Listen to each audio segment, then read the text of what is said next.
Hi, I'm Melissa Farmer, and this is Andre Hill, and we're from Contemporary Living with Farmer and Hill, and you are about to watch a special segment on making your vote count, so stay tuned.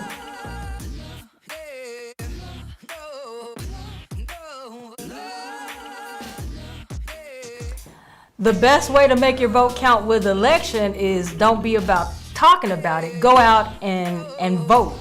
Find out who your candidate is. Find out your values. Find out what you believe in. Just do your research. Stop listening to the naysayers. Stop listening to people to tell you your vote doesn't count, because whether you vote or whether you don't vote, your vote's going to count. And if you don't vote, it counts for the other guy, because that's one less vote for the candidate you would have selected had you voted. So that's really how I feel about the situation, and I can't wait till the 8th. I'm going to be downstairs at 6 o'clock in the morning casting my vote. I didn't want to do it early. I want the fanfare of it all. I want to stand in line and just be a part of it all. But you got to stop listening to people who just talk about it. You have to make a choice to be about it, and you do that through your vote. I agree 100%. Forget all the rhetoric, because everybody doing all the talking. There's no perfect candidate, period. Whether you look at Hillary Clinton, whether you look at Donald Trump, or who have you, and guess what? The presidents that come after them, they're going to always have faults and failures. We're going to always have flaws, but you got to check, like you said, the value. Who represents you? Who's going to speak for you? Because you got to understand that whether you vote or not, you're part of the process. It affects you regardless. You pay taxes, don't you? Okay, you go to the store and buy groceries, don't you? So no matter how you look at it, you're part of the process. You're never going to find the perfect candidate. Like Melissa said, all the rhetoric, everybody always talking. We so much about talking. We got more talkers than doers in the world. So don't be about it. Don't talk about it. Be about it. Go out there, cast your vote. I don't care. See, one thing about it, you got to be grown. And I'm a man, and I make decisions not based on what somebody telling me about somebody. I go out and research the person for myself. I do the homework myself. It goes back to what we were just talking about Timothy. Study to show thyself approved. Right. Are you studying your candidates? Are you looking it up? Are you trying to research them? Or are you just going to listen to what the mainstream media is telling you about an individual? Well, you shouldn't vote because of their past or their problems and things like that. Well, guess what?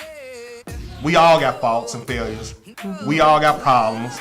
And let me even say this about emails. So everybody keep bringing up this email issue about Hillary Clinton. Since we own it, we might as well just talk about it. Absolutely. I guarantee you, majority of the people that's talking about Hillary Clinton email, if you go pull up their emails from 10 and 15 years ago, I guarantee you that most people that's talking smack, they got negative stuff in their closet also that we can pull up dirt on. So at the end of the day, it's all about who's going to represent us. I don't care about nobody emails. I don't care about what somebody said about this individual. I'm concerned about people getting out to vote for the candidate they think that's going to represent them. Bottom line, I don't want to hear the rhetoric. I don't want to hear the negative stuff. Get out and vote. Stop complaining. And if you want to complain about the process, do something about the process. If you want to complain about the candidate, get out and run for president. Get out in the mayoral election. Run for alderman. Run for whatever position in your community you need to run for to make a change. You can talk about it all you want on social media. My sister always say people are just Facebook hard or keyboard hard. Right. People get on the keyboard, you talk all that smack behind that keyboard, but what you gonna do at the end of the day? I don't care about all the quotes you got that sound good. Yeah, they sound good, but at the end of the day, I'm gonna look at your track record and see if you out there doing something in the community or you just all about talk. Absolutely, and I think another thing that's deceitful outside of social media and just a talk, watch your media. Remember, they have to push news to you for 24 hours a day. Mm-hmm. So some of these stories aren't even true. They'll take another story that they heard and they'll just spin it and spin it and spin it, and they'll keep pushing the same crap in your face. If you notice on all the news media channels, they always talk about the same stuff.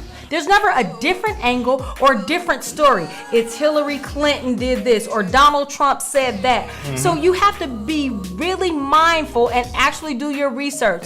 Study, go in and find out what they're for and what they're against, and don't just take your information from the news or social media or because your family were always Democrats or Republicans. Yeah. Think for yourself. And that's a story now that you mentioned. I think it was in the Bible about a guy named Hamias and Cushai. And Cushai was running, and he didn't have a message. So he was running, going forward and running all this rhetoric, and I'm paraphrasing now, and he was talking all this good stuff, but when he finally just running, and he finally get there, and they like, what's the word? He's like, Kushai got the message. You see What you here for? Yeah, what you here for? So yeah, it was a story of Ahimiaz and Kushai, but I think Kushai was one that was running without the message, but Ahimiaz had the message. Right. So a lot of times you running off what somebody done said, and you don't even got the message. You don't even have the full story. Well, they found this in our emails. This is the way I look at it. If the FBI didn't find nothing, if the Justice Department didn't find nothing on her, then apparently she must be innocent. And guess what? Even if she didn't, God is the ultimate judge in the end. Let him deal with it. Let him be the judge of it. Amen to that. Be blessed.